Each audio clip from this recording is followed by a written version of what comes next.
Buenos días y bienvenidos a Enfoque de los Sábados.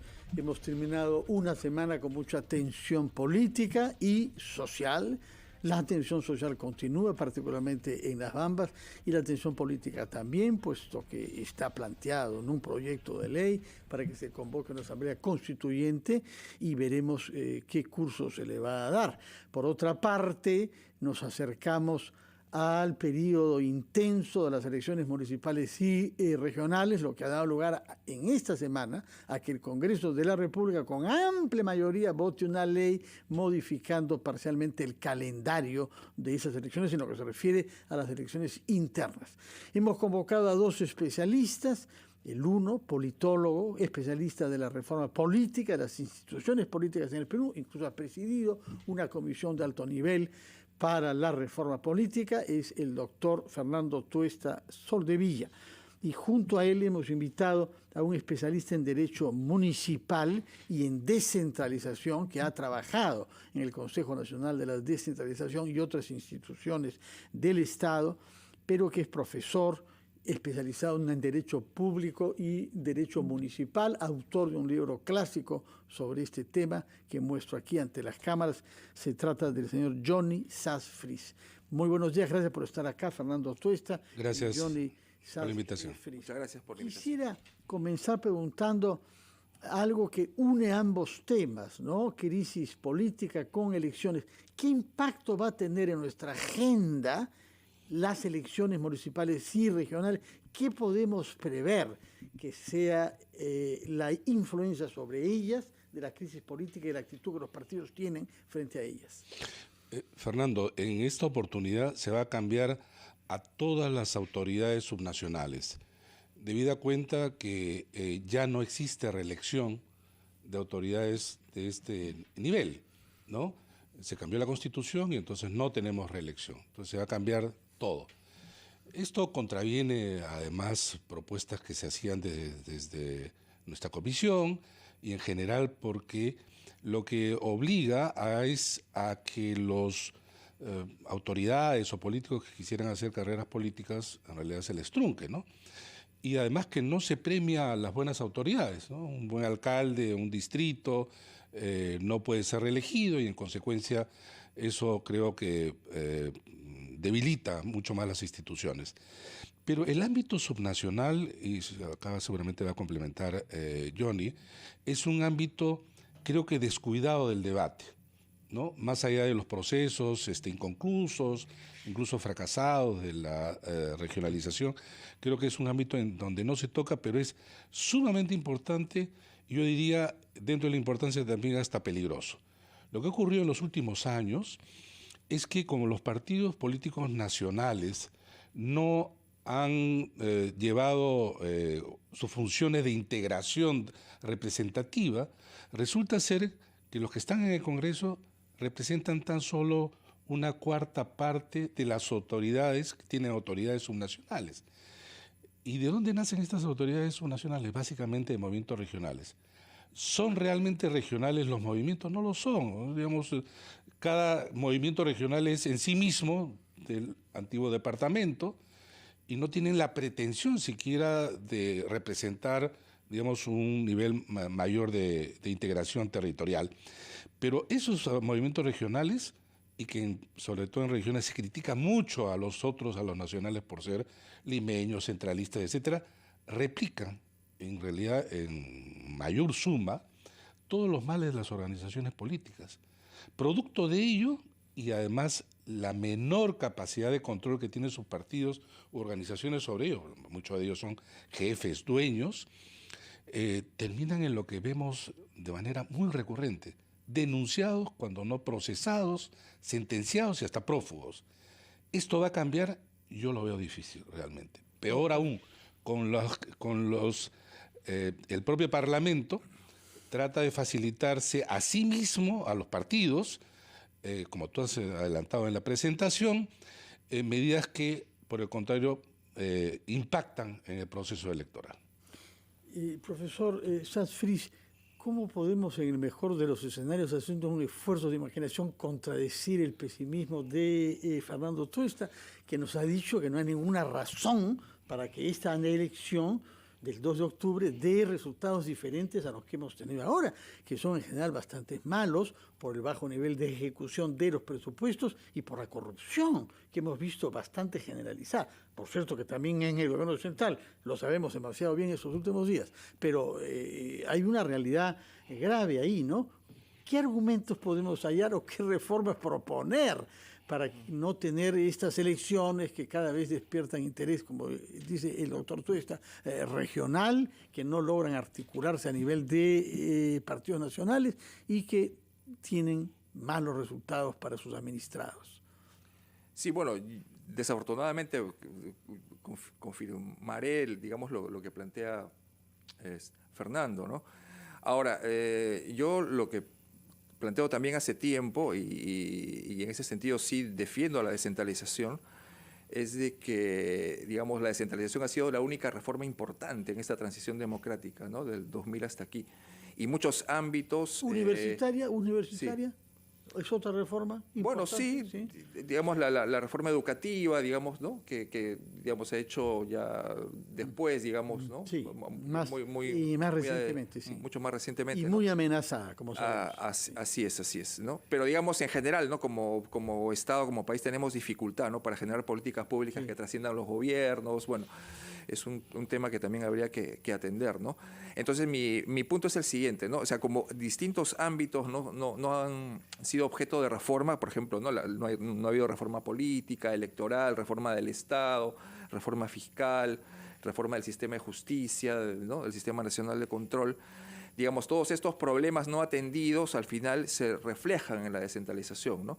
Y por eso señalaba el título de un artículo de hace algunos años que titulé, digamos, la descentralización víctima de su soledad, digamos, ¿no? Es decir, como ha sido la única reforma y no se han atendido otros ámbitos, esos problemas se reflejan, digamos, en la descentralización, ¿no es cierto? O sea, la ausencia de una reforma política que nos resuelva este problema, ¿no? De la representación, de la gobernabilidad, ¿no? El tema de la reforma del Estado, por ejemplo, todo este gran problema que tenemos para generar una burocracia pública, un servicio civil más capaz, más estable, ¿no? La dificultad que tenemos para generar una mayor igualdad, digamos, en la distribución de los recursos fiscales y en general, digamos, las dificultades para el control, digamos, ¿no? de las conductas delictivas, aunque lo ideal sería, digamos, prever eso y más bien evitar, digamos, que las organizaciones políticas se permeen, digamos, ¿no? de intereses privados, de intereses particulares, incluso delictivos, que es un poco el problema que hemos tenido, ¿no? Entonces,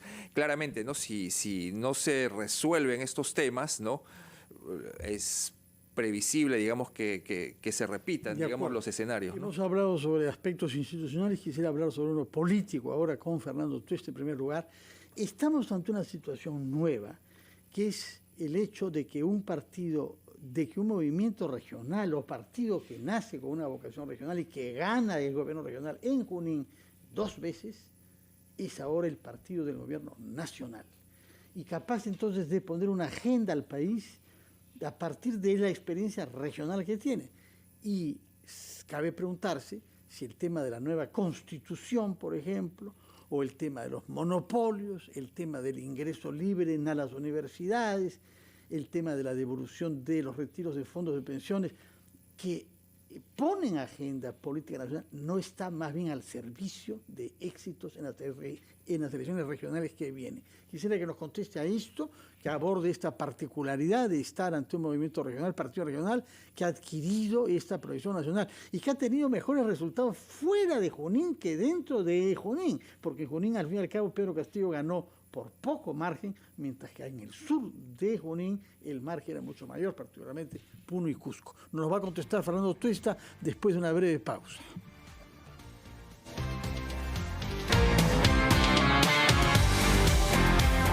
Estamos conversando con el politólogo Fernando Tuesta y con el abogado especialista en temas de descentralización y municipal, Johnny Sass-Fries, y había quedado planteada la pregunta: ¿qué particularidad representa el hecho de que un partido de origen regional como Perú Libre sea hoy el partido oficialista del gobierno nacional y qué recursos le da eso para realizar su campaña en las 25 regiones de nuestro país. Mucha ventaja, pero en realidad no estamos hablando de un partido que anteriormente tuvo una presencia muy fuerte a nivel nacional. Fue un movimiento regional que se inscribió con las antiguas reglas, en donde se inscribió un montón de partidos. Pero luego, en esta última elección del 21, tuvo la suerte, de alguna manera, de encontrar a Pedro Castillo. Estoy seguro que si es que Pedro Castillo no postulaba por Perú Libre en este momento no hubiera tenido inscripción. Hubiera desaparecido. No hubiera desaparecido. Sin embargo, ya, digamos, habiendo ganado las elecciones, en esta suerte de acuerdo entre Pedro Castillo, que no es miembro, digamos, histórico, ni importante, ni siquiera de su dirección de Perú Libre, sí aprovecha su situación de dominio, digamos, en el gobierno, ¿no? Tiene una gran influencia, logra articular, colocando gente en muchos lugares a través de los ministerios. El MINSA ha poblado de gente de Perú Libre y en otros ministerios. Entonces, pero además hay que agregar lo siguiente. Perú Libre es el partido que más recibe dinero del Estado a través del financiamiento público directo. Por los votos que obtuvo. Por los votos que obtuvo, y entonces va a recibir como cerca más de 10 millones de soles a lo largo de estos 5 años. Esos recursos son para gastos ordinarios del partido, más capacitación. No digo directamente, pero muchos partidos lo que hacen es utilizar eso en época de campaña cuando eso no debe ser. Pero eso sí les da la, digamos, posibilidad práctica de poder no solamente colocar candidatos, sino hacer campañas en mejor situación que otros. Ahora, Perú Libre, ¿qué campaña va a hacer, digamos, a nivel nacional? No va a ser una campaña antigubernamental, va a ser probablemente una campaña a través de sus puntos claves, ¿no? Por ejemplo, la Asamblea Constituyente, ¿no? Pero, y tratar de generar y ganar estos sectores radicalizados, seguramente más en el sur que en el norte, pero también en sitios focalizados. Que Perú Libre ya gane algunas regiones, algunos municipios, provinciales y distritales, es una gran ventaja y donde casi no tenían nada. Porque si más allá de Junín, en algunos sectores, va a ampliar su red. En consecuencia, Perú Libre ha aprovechado esta situación de origen, digamos, fortuito, en algo que sí se puede convertir en un partido, de mi punto de vista, peligrosamente antidemocrático. ¿Y todos los otros partidos cómo reaccionan frente a esto? ¿Cómo se están organizando? ¿Qué sabemos de la conciencia que los demás tienen, de la naturaleza de esta campaña que se nos viene encima? Los partidos siguen siendo organizaciones muy débiles, informales, de tal naturaleza que justamente a través del Congreso han modificado las leyes cuando en realidad eso no es permitido por las propias leyes aprobadas por el Congreso. No pueden siquiera tener un padrón. Por eso modificaron también a través de una ley que se reabra el padrón. No pueden inscribir precandidatos a las elecciones internas, digo, no todos.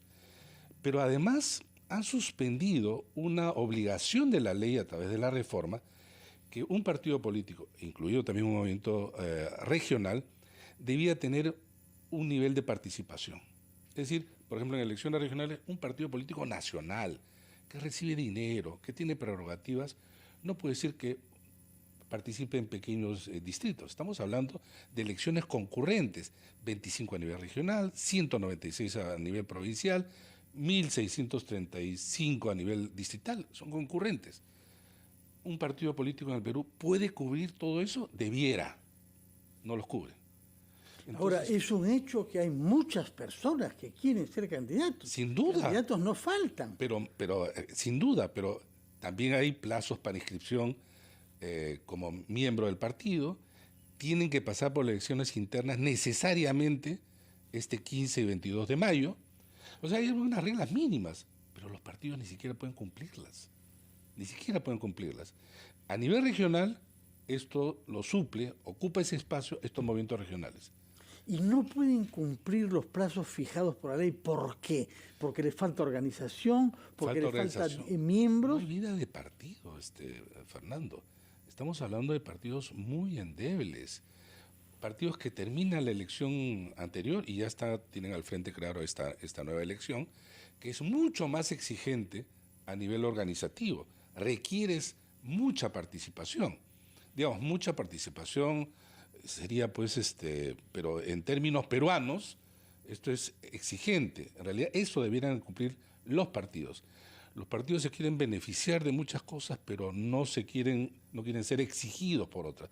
Eso exigido es lo mínimo que tienes que tener para considerar que una organización está en capacidad de poder responder en el ejercicio del gobierno subnacional. La verdad es que los dos partidos más antiguos, el APRA y el PPC, no figuran ahora en el registro. El más antiguo que está vigente es Acción Popular, que hemos visto que tiene una dirigencia un poquito fragmentada también, y los demás son partidos... ¿Y qué es el beneficiado por esta ampliación del cronograma? Sí, sí. Es de Acción Popular. Señor Sassfries, en este contexto ya complicado, como nos lo ha explicado Fernando Tuesta, esta semana hemos recibido la noticia de la vacancia del alcalde de Lima, y de pronto nos hemos puesto a discutir sobre la ley orgánica de municipalidades. ¿Qué está mal diseñado ahí? ¿Qué lecciones saca usted de la vacancia de Jorge Muñoz? Bien, bueno, en primer lugar me sorprende porque, digamos, la causal de vacancia era conocida, digamos, ¿no?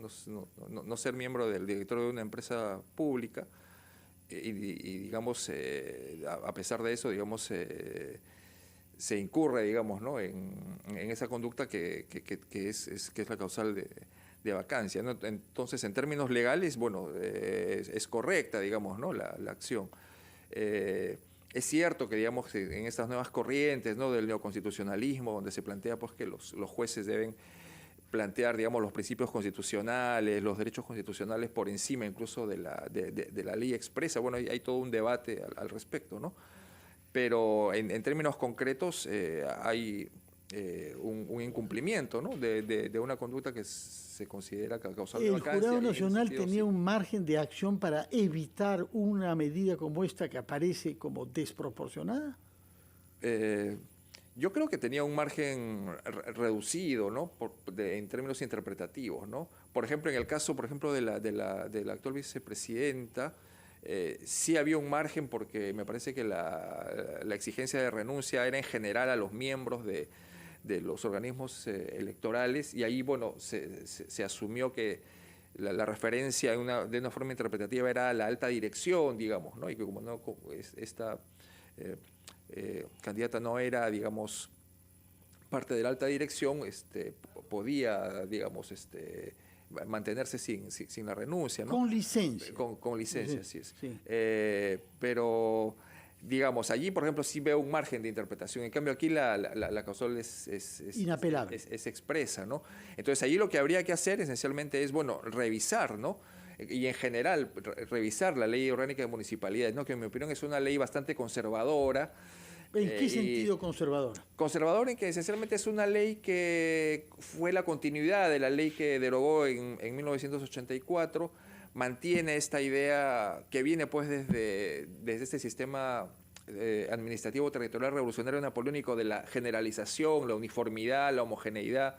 Entonces, la gran demanda que se tiene es que la heterogeneidad local que tenemos en el Perú no es atendida. Entonces, desde hace mucho tiempo se plantea la necesidad de una tipología de municipalidades donde, en función, digamos, de sus capacidades institucionales, de su población, de sus recursos, se definan, ¿no? Qué materias de competencia pueden asumir, qué servicios públicos pueden prestar, qué sistemas administrativos nacionales pueden administrar, ¿no es cierto?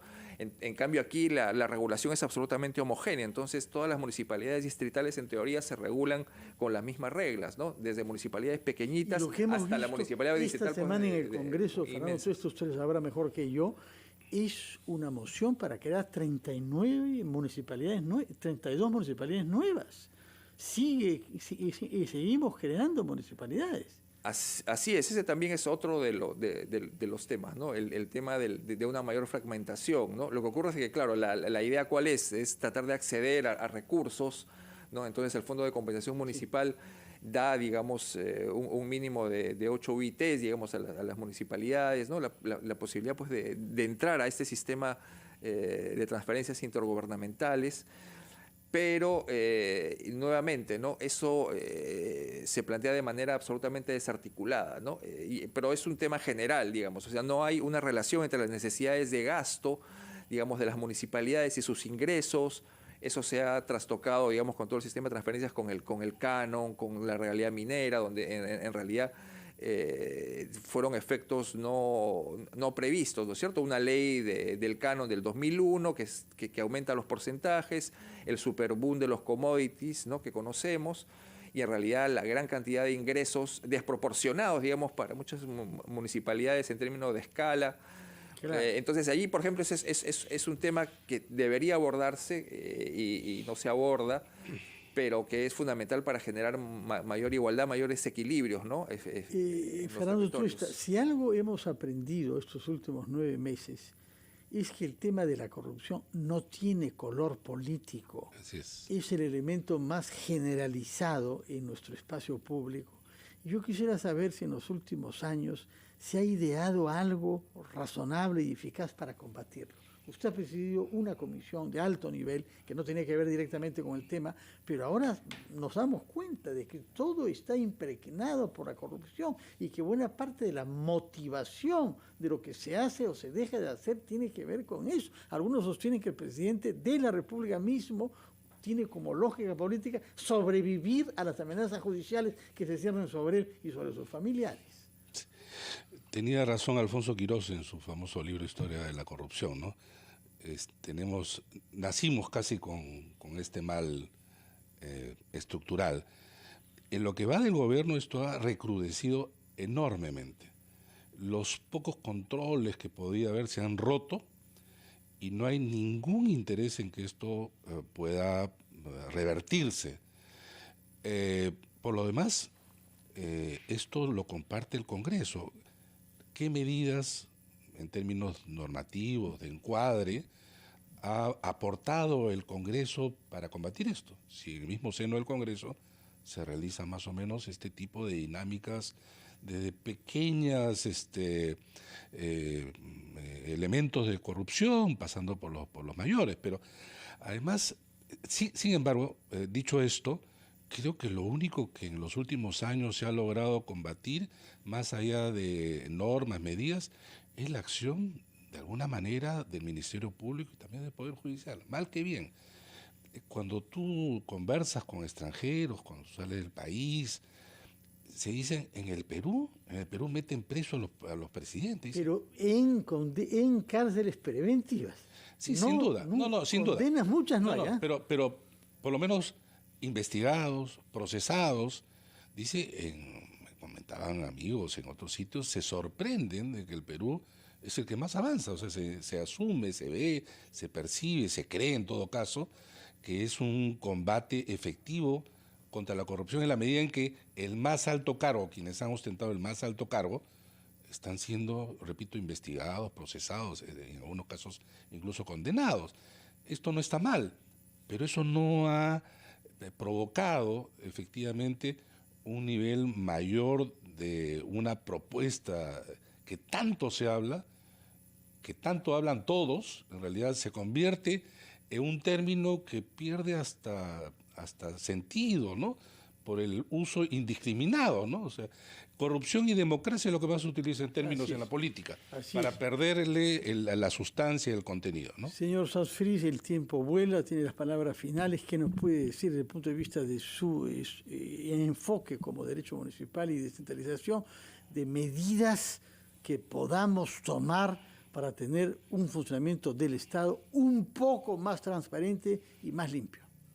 Sí, bueno, yo creo que, como han manifestado ustedes, ¿no?, la corrupción es un elemento muy corrosivo, muy destructivo de la representación, de la gobernabilidad, y destruye, digamos, este círculo virtuoso de la representación, por lo que se valora la descentralización, ¿no es cierto? La cercanía de las autoridades con su población, la posibilidad de rendir cuentas, la posibilidad de tomar mejores decisiones, ¿no?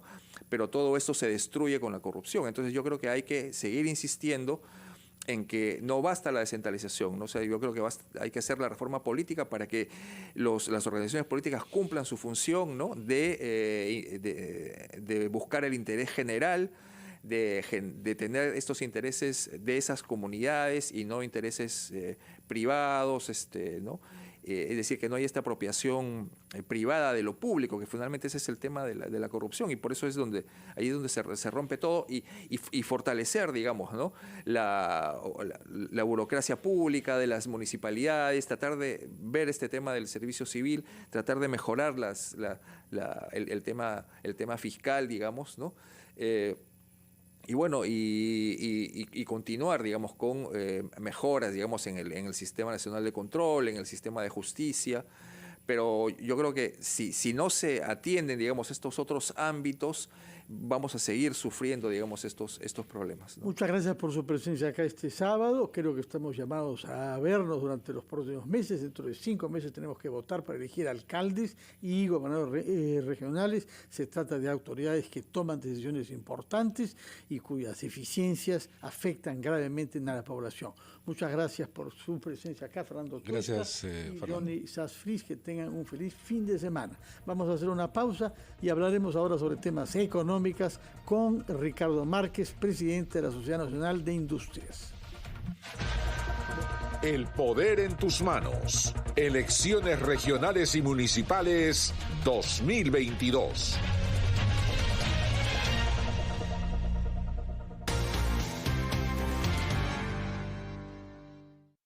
RPP, la voz de todo el Perú.